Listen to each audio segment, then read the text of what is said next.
दोस्तों एक बहुत ही सैड न्यूज़ आ रही है। 22 साल के मोहम्मद कैफ जो कि मेरठ के रहने वाले थे, वो बीजीएमआई खेलते थे यानी कि पबजी मोबाइल खेलते थे और वो खेलते खेलते ही बीच में ही सडनली कोलैप्स कर गए।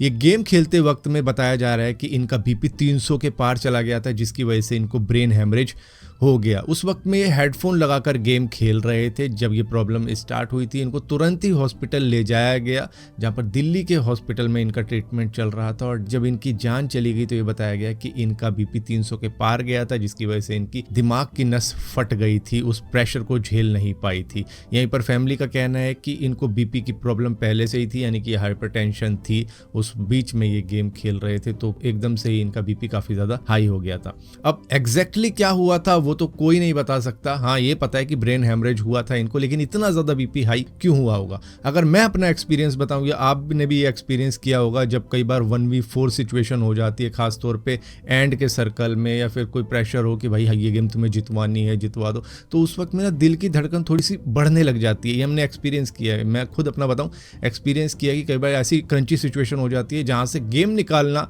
आपके ऊपर होता है और आपकी दिल की धड़कनें बढ़ जाती हैं। तो शायद वही एक सिचुएशन रही होगी इनके साथ में कि एकदम से काफ़ी ज़्यादा दिल धक धक धक धक जैसे हो जाता है ना, वो हो गया होगा इनके साथ में, जिसकी वजह से इनका बीपी 300 के पार चला गया और ब्रेन हेमरेज हो गया। दोस्तों, आप में से किसी ने ये चीज़ नोटिस करी है, जब इंस्टाग्राम ने रील नहीं दी थी, या फिर टिकटॉक नहीं था, या फिर यूट्यूब का शॉर्ट नहीं था, तो क्या आपका मोबाइल के ऊपर टाइम स्पैम, यानी कि आप जितना वक्त मोबाइल के ऊपर बिताते थे पहले, आज के कंपैरिजन में कम था, ज़्यादा था? आपने खुद नोटिस किया होगा कि बहुत ज़्यादा आप इस वक्त में मोबाइल का यूज़ कर रहे हो, क्योंकि ये प्लेटफॉर्म इस तरीके के डिज़ाइन किए गए हैं जो कि आपका एडिक्शन बनाते हैं, जिसकी वजह से मेटा प्लेटफॉर्म के ऊपर, जो कि इंस्टाग्राम है, गूगल का प्लेटफॉर्म, यूट्यूब, उनके खिलाफ में लैंडमार्क ट्रायल शुरू हो चुका है लॉस एंजलिस के अंदर, जहां पर यह कहा जा रहा है कि इन्होंने अपनी एल्गोरिथम को इस तरीके का बनाया है जिससे कि जो नए बच्चे हैं, यंगस्टर हैं, या फिर दूसरे लोग हैं, वो इसके एडिक्ट बन जाए। और ऐसा हुआ भी है, लोग एडिक्ट बने भी हैं। उनको ना चाहते हुए भी रील्स स्क्रॉल करना काफी ज्यादा अच्छा लगता है। वो रात रात भर बस अंगूठे से अपनी रील ही स्क्रॉल करते रहते हैं, जहां पर ऑटो प्ले भी फीचर है,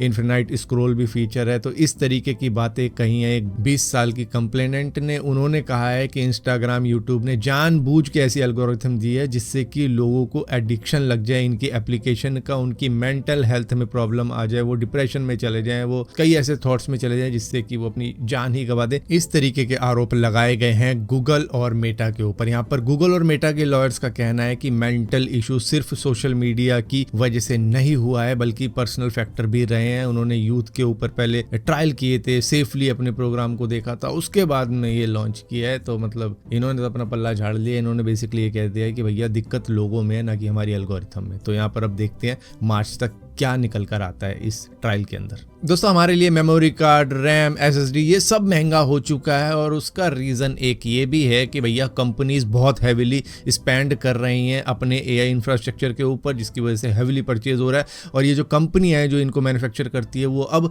एआई कंपनीज के लिए बना रही है, ना कि हमारे लिए बना रही है। तो यहाँ पर अमेजॉन ने भी अनाउंस किया है कि 2026 के अंदर वो $200 बिलियन की इन्वेस्टमेंट करने वाला है अपने एआई इंफ्रास्ट्रक्चर के ऊपर, डेटा सेंटर के ऊपर और चिप्स के ऊपर, जो कि एक्सपेक्टेशन से 50 बिलियन ज़्यादा है। अब आप इसी बात से सोच सकते हो कि कितना ज़्यादा हैविली इन्वेस्टमेंट चल रही है एआई को लेकर, जिसकी वजह से अमेजॉन के स्टॉक हैं वो 10% गिरे भी, क्योंकि भैया अमेजॉन का काम पहले इतना ज़्यादा एआई पे डिपेंडेंट नहीं था, जिसकी वजह से इन्वेस्टर्स को लगा होगा कि भाई ये तो काफ़ी ज़्यादा अब एआई की तरफ शिफ्ट हो रहे हैं। तो वहाँ पर थोड़ा सा पैनिक हुआ और काफ़ी ज़्यादा सेल ऑफ हुई है। हालांकि रीज़न कुछ और भी हो सकता है कि भैया ये कहा जा रहा है कि अभी प्रॉफिट कम दिख रहा है, जिसकी वजह से यहाँ पर रिटर्न ऑफ इन्वेस्टमेंट का लेके लोगों ने कहा कि चलो भाई निकाल लेते हैं। खैर, ये तो स्टॉक मार्केट की बातें होगी, लेकिन मेन मुद्दा यही है कि अमेजॉन बहुत हैविली इन्वेस्टमेंट कर रहा है एआई को लेके। और ना कि अमेजॉन, बहुत सी नई नई कंपनियां भी एआई के अंदर अब उतर चुकी हैं, जिसकी वजह से अब हमारे लिए रैम कम बना रहे हैं वो, और इन कंपनीज के लिए ज्यादा बना रहे हैं और ज्यादा प्रॉफिट कमा रहे हैं। दोस्तों, one of the greatest actor Rajpal Yadav, जिन्होंने हम सभी को काफी ज्यादा हंसाया अपनी फिल्मों के जरिए, अब उन्होंने जब सरेंडर किया तो उन्होंने जज के सामने पता है क्या इमोशनल बयान दिया? उन्होंने कहा, मेरे पास पैसे नहीं है पे करने के लिए, ना मेरा कोई दोस्त है इस फिल्म इंडस्ट्री के अंदर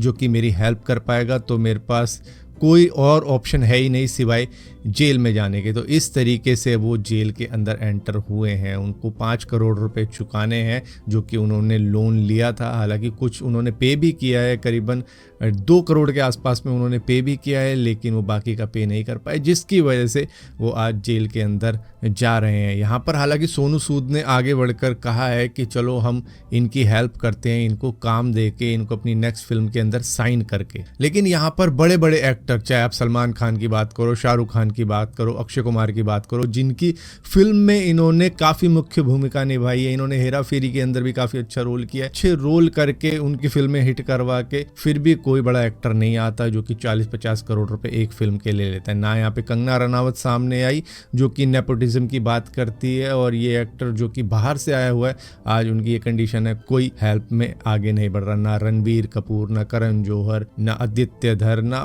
बड़े बड़े जो भी हैं मतलब फिल्म इंडस्ट्री के अंदर जो अच्छा खासा पैसा कमा रहे हैं। आमिर खान की भी बात कर लेते हैं, हालांकि उनकी कोई फिल्म इतनी ज़्यादा चल नहीं रही है, लेकिन ये सभी बड़े बड़े एक्टर अगर अपनी कैपेसिटी के हिसाब से भी राजपाल यादव की मदद करते हैं तो शायद मुश्किल से 10 एक्टर की जरूरत पड़ेगी इनको जेल से बाहर आने के लिए। हालांकि ये कहते तो हैं कई सारे एक्टर कि हम फिल्म फ्रेटर्निटी है, हम ये हैं, हम कम टुगेदर हो जाएंगे, ये हो जाएगा, वो हो जाएगा, लेकिन जब ज़रूरत होती है ना किसी को तो कोई नहीं आता सामने। हाँ, सोनू सूद जी आए हैं, इसी के साथ साथ KRK ने भी एक बात बोली है कि वो 10 लाख रुपए देने को तैयार हैं, तो बाकी के बॉलीवुड सेलिब्रिटीज को भी आगे आना चाहिए राजपाल यादव जी को इस टफ कंडीशन से बाहर निकालने के लिए और उनके जो बचे हुए 5 करोड़ रुपए वो चुकाने के लिए। यहाँ पर सोनू सूद जी ने पूरे बॉलीवुड के लिए एक सिंपल सी बात बोली है कि हम राजपाल यादव जी को फ्यूचर वर्क दे सकते हैं, उसके लिए पैसे भी एडजस्ट कर सकते हैं कि चलो ये पैसे ले लो, साइनिंग अमाउंट है जो कि ये जिनको चुकाना है उनको पे कर देंगे, इनके 5 करोड़ पूरे हो जाएंगे और इनको काम दे दिया जाए उसके बदले में,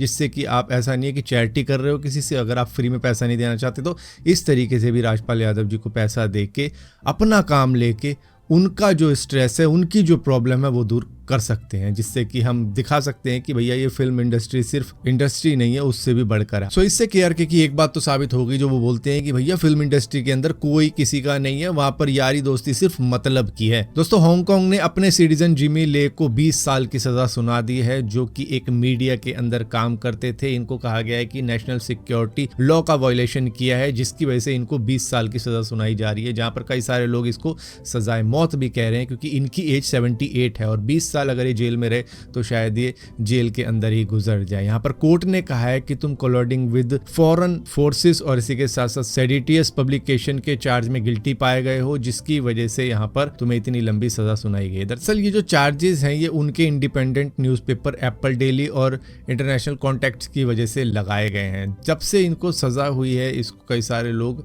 गलत भी बता रहे हैं, जो कि बाहर के देशों में बता रहे हैं, क्योंकि खुद उनकी कंट्री में बताएंगे तो शायद उनको भी कुछ ऐसी सजा सुना दे। यहाँ पे UK, US, UN जैसे इंटरनेशनल बॉडीज ने इस सजा का कंडम किया है कि ये तो फ्रीडम ऑफ एक्सप्रेशन का कत्ल किया जा रहा है हांगकांग के अंदर। लेकिन हांगकांग की नेशनल अथॉरिटीज ने कहा है कि ये नेशनल सिक्योरिटी के लिए काफी ज्यादा जरूरी है। अब आप कहोगे यार ये जो सजा इनको बताइए कि कोलिडिंग विद फॉरेन फोर्सेस, ये क्या मतलब है इसका? दरअसल अगर कोई ऑर्गेनाइजेशन किसी और देश के साथ में मिलके अपने देश की बातें शेयर करती है तो इसको उसी के अंदर काउंट किया जाता है। और इसी के साथ साथ सेडिटियस पब्लिकेशन के अंदर ये पाया गया है कि इन्होंने ऐसे कंटेंट को पब्लिश किया इन्होंने अपनी न्यूज़ के अंदर, जिससे कि लोग भड़के हैं। अब यहाँ पर मैंने खुद जानने की कोशिश की कि इन्होंने ऐसा क्या न्यूज़ पब्लिश कर दिया। दरअसल इन्होंने जो हांगकांग के अंदर प्रोटेस्ट चले थे 2019 और 2020 के बारे में, उसको ओपनली सपोर्ट किया था, उसको दिखाया था, यहाँ पर फ्रीडम फाइटर्स बताया था, इस तरीके की चीज़ें की थी। चाइना गवर्नमेंट के खिलाफ भी इन्होंने कई सारी बातें करी थी और फॉरेन मीडिया के साथ में भी इन्होंने बात करके कुछ चीज़ें शेयर करी थी। हालांकि कोई भी सीक्रेट नहीं थी, सब ओपनली पब्लिक था, लेकिन क्योंकि इन्होंने शेयर की, इनके थ्रू वो बात पहुंच गई इंटरनेशनली, जिसकी वजह से यहाँ पर अब इनको सजा दी जा रही है। और इनके सपोर्टर्स का कहना यही है कि ये नॉर्मल जर्नलिज्म है जो ये कर रहे थे, जिसकी वजह से इनको सजा सुनाई गई है। लेकिन यहाँ पर चाइना का लॉजिक ये है कि इनके जो न्यूज़ आर्टिकल थे वो भड़काऊ थे और फॉरेन पावर्स को भी हमें बोलने को लिए कुछ ना कुछ बातें मिल जाती थी, जिसकी वजह से आप अपने ही देश के खिलाफ जा रहे थे। और कई सारी वार्निंग भी एक्चुअली में जिम्मी ले को दी गई थी, लेकिन उसके बाद भी ये माने नहीं कि हम तो नहीं रुकने वाले, और ये छापते गए इस तरीके की न्यूज़। दोस्तों आपने कई सारे लोग ऐसे देखे होंगे जो कि फॉरेनर्स के साथ में फोटो खिंचवाने की थोड़ी सी कोशिश करते हैं, कई पूछ के खिंचवाते हैं, कई बिना पूछे खिंचवा लेते हैं और सीधा ही उनके कंधे पे हाथ रख के खिंचवाने लग जाते हैं। दरअसल गोवा पुलिस ने साफ साफ कह दिया है कि अगर कोई किसी भी फॉरेनर के साथ में सेल्फी खिंचवाता है या उनके साथ में वीडियो बनाता है, अपने व्लॉग के अंदर उनको लेने की कोशिश करता है, तो उसको डिटेन कर लिया जाएगा, उसको अरेस्ट किया जाएगा, क्योंकि वो उनकी परमिशन के बगैर ऐसा कर रहा है। दरअसल गोवा अपने टूरिज्म को प्रोटेक्ट रखने के लिए, अपने टूरिस्ट को प्रोटेक्ट रखने के लिए और एक रेपुटेशन बनाने के लिए इस तरीके की चीज़ कर रहा है, जिससे कि कई सारे लोगों की वीडियो भी सामने आई है कि वो नाच रहे हैं, उनके सामने आ जाते हैं एकदम से ज़बरन उनको अपनी वीडियो के अंदर लेने के लिए कि कुछ व्यू आ जाएंगे, कुछ सेल्फी लेने की कोशिश करते हैं ज़बरन उनके आसपास में हाथ रख के, चाहे वो लड़की हो लड़का हो, वो इस तरीके की कोशिश करते हैं कि बस किसी तरीके से इनके साथ में फ़ोटो खिंचवा ले। अब ये माने ना माने, क्योंकि फॉरेनर कई बार डर जाते हैं ये चीज़ देख के कि भैया 4-5 लोग आ गए फोटो खिंचवाने के लिए,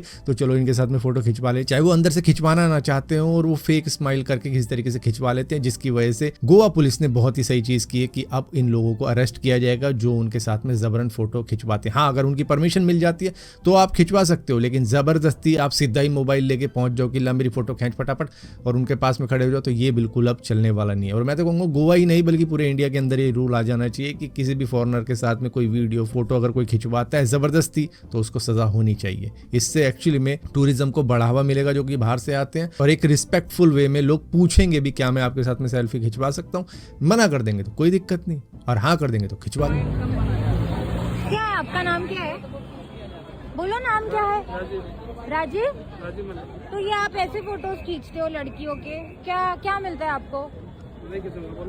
ऐसे थोड़ी होता है, आपके घर में बेटी। यहाँ पर फोटो खींचने की बात हो रही है तो मुंबई की एक महिला ने मरीन ड्राइव के ऊपर एक आदमी को पब्लिकली कन्फ्रंट किया है, जिन्होंने सीक्रेटली उनकी वीडियो फोटो खींची थी, और ना सिर्फ उनकी, कई और महिलाओं की उन्होंने फोटो खींच रखी थी, जिसके बाद में जैसे ही वो बंदा एक्सपोज हो जाता है वो तुरंत ही पब्लिकली माफ़ी भी मांगनी चालू कर देता है। तो कई सारे लोग इस महिला को शाबाशी भी दे रहे हैं कि भैया तुमने पब्लिकली इस बात को उठाया, वरना कई सारी महिलाएं चुपके से निकल जाती हैं, चलो फोटो खींच ली कुछ नहीं मैं निकल जाती हूँ। पब्लिकली वो उस बात को उठाती नहीं, आवाज़ नहीं उठाती कि सेंटर ऑफ अट्रैक्शन बन जाऊंगी मैं, इस वजह से वो डर जाती है। लेकिन इस महिला की तारीफ हो रही है जिन्होंने अपने राइट के लिए आवाज़ उठाई। क्या है आपका नाम, क्या है? बोलो नाम क्या है? राजीव। तो ये आप ऐसे फोटोज खींचते हो लड़कियों के, क्या क्या मिलता है आपको? ऐसे थोड़ी होता है, आपके घर में बेटियां नहीं है क्या? मेरे भी खींचे, किसी और के भी खींचे, मतलब हम घूमे ही नहीं क्या? पर मैं क्या बोल रही हूँ, हम घूमे नहीं कई बार। आप मुंबई में रहते हो और ये सब करते हो। आप तो शादीशुदा हो, तो still you are doing this. Photo खींचना आपको किसने हक दिया है? आप किसी की भी फोटो खींचे, आपके पास हक नहीं है आप फोटो खींचे किसी को भी। आगे से नहीं होगा, हम वेट करें आप आगे का। आपने तो दोपहर में किसी और की खींच ली, अब मेरी खींच ली। ऐसे तो नहीं होता है ना। प्रॉब्लम है तो मतलब खींचनी ही नहीं है, हम आके बताएंगे हमारा, हमको प्रॉब्लम है, आप मत खींचो।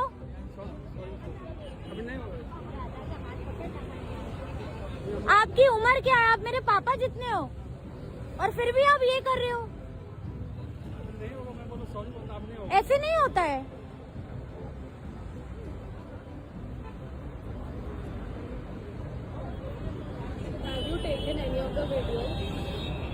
Take the video and then delete it. How creepy is yaar, look at this भाई। दोस्तों पाकिस्तान ने जिस तरीके का यू टर्न लिया है अपने पीएम शहबाज शरीफ से ये कहलवा के कि हम नहीं खेलने वाले, हम बांग्लादेश के साथ में स्टैंड लेने वाले हैं उनके लिए, लेकिन अब जिस तरीके से यू टर्न ले रहे हैं कि अब ये खेलने को राजी हो रहे हैं कुछ कंडीशंस लगा के, जिसमें सारा का सारा फायदा पाकिस्तान का ही हो रहा है, जिसको लेके आकाश चोपड़ा जो कि बहुत बड़े कमेंटेटर हैं, उन्होंने भी जिस तरीके से बात बोली है वो आपको सुननी चाहिए। इंडिया वर्सेस पाकिस्तान का मुकाबला 15 फरवरी को हो सकता है, क्योंकि पाकिस्तान यू टर्न मार रहा है। ऐसा सुनने में आया कि इन्होंने 3 डिमांड्स रखी हैं। एक तो ये कि भाई हमें ज्यादा पैसा दो, पैसा रोकड़ा, इंडिया पाकिस्तान की जो बायलैटरल एंगेजमेंट्स हैं उनको वापस शुरू करो प्लीज, और हमें अभी शेक नहीं चाहिए, हमें हैंड शेक चाहिए, वो भी आपको करना पड़ेगा। एंड आई एम थिंकिंग ये जो बॉयकॉट का जो पूरा खेल खेला गया, ये जो ड्रामा कहना पड़ जाएगा अगर यू टर्न मारा तो, वो तो बांग्लादेश की परेशानियों को लेकर था ना, और उसके लिए तो शहबाज शरीफ जो इनके प्राइम मिनिस्टर हैं, प्राइम मिनिस्टर हैं, चलती नहीं चलती आई डोंट नो, उन्होंने तो वो मीटिंग के अंदर बोला कि हमने बांग्लादेश के साथ सॉलिडारिटी दिखाने के लिए अपनी टीम को कह दिया है कि हम इंडिया के साथ नहीं खेलेंगे। सबने टेबल पीटा था उस समय और तालियां बजाई थी। क्या यार शहबाज शरीफ जी, बहुत बढ़िया, शानदार, आपने किया ये वाला काम। अब जो डिमांड्स आई हैं, पहली बात वो तो सारी की सारी, पैसे किसको मिलेंगे? पाकिस्तान को। हैंडशेक किसके साथ होगा? पाकिस्तान के साथ। बायलैटरल एंगेजमेंट का पैसा किसके पास आएगा? पाकिस्तान। तो बांग्लादेश का इसमें क्या फायदा हो रहा है? I don't understand. बांग्लादेश को बुलाया था, आई एम श्योर वो थोड़ी सी एयर माइल्स कलेक्ट हो गए, पर ना तो फिज रीइंस्टेट होने वाले हैं, ना वो आईपीएल में खेलने वाले हैं, और ये भी नहीं होने वाला कि बांग्लादेश अब वर्ल्ड कप खेल जाए कि भाई स्कॉटलैंड को निकाल दो, बांग्लादेश को डाल दो। तो एग्जैक्टली बांग्लादेश को इसमें मिला क्या है भाई? ये जो आपने वो जो स्टैंड लिया था फॉर बांग्लादेश, यूटर्न में सारे फायदे तो आप अपने ढूंढ रहे हो, प्रोवाइडेड एक्चुअली वो एक्चुअली सही भी हो रहे हो। तो अब भाई प्राइम मिनिस्टर ने कहा, पर वो भी कहीं पलटी मार जाएं। वैसे मोहसिन नकवी जी की जिंदगी में पहली बार नहीं हो रहा है। उन्होंने कहा था कि हम चैंपियंस ट्रॉफी को ना किसी भी हालत में हाइब्रिड नहीं होने देंगे, नहीं तो पाकिस्तान नहीं खेलेगा। हो गया, फाइनल भी हुआ था दुबई में। उन्होंने कहा था एंडी पैक्रॉफ्ट को हटाओ, नहीं तो हम ये मैच ही नहीं खेलेंगे। 8 बजे तक बॉयकॉट था, 9 बजे खेल भी गए थे। एंडी पैक्रॉफ्ट वहां पे भी मैच रेफरी थे, फाइनल में भी मैच रेफरी बन के गए थे।